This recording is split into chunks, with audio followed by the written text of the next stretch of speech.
You mentioned earlier, David, about depression. Would you like to explain that to us?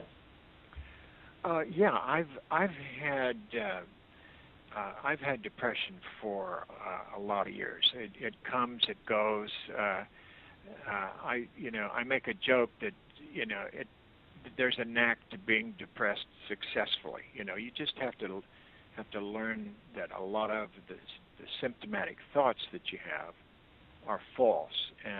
But anyway, I've been exposed to one or another of most of the so-called SSRI, the selective serotonin reuptake inhibitors, I think they're called, and they would give me some improvement, but not much. I would read stories about how Prozac would turn around people's lives, and it was like all of a sudden the sun came up. Well, that was not my experience with it. Anyway, so when I started to take low-dose Naltrexone for my ulcerative colitis, my mood lifted.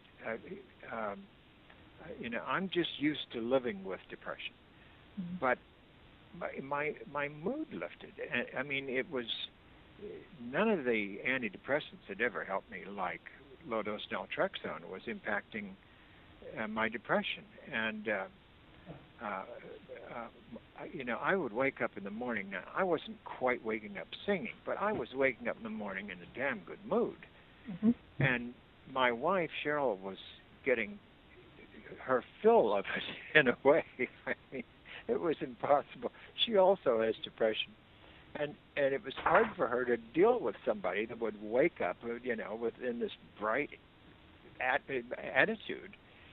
And so not only does it help my depression, she's now taking 3 milligrams a day, and you wouldn't believe the difference in her expression. I mean, she carries her body differently. I mean, her shoulders are back, and she doesn't. After a while, with depression, you get so you're walking around like you just had a good beating, and so there's a sparkle to her eye, and I feel great. So when I get over my colitis, I'm not going to stop taking LDN, but I've got another reason to take it now. I mean, it's the most effective antidepressant I've ever taken. And are you taking anything else at the moment for depression? No, actually, I had been taking some, and frankly, I just gave up on them and concentrated on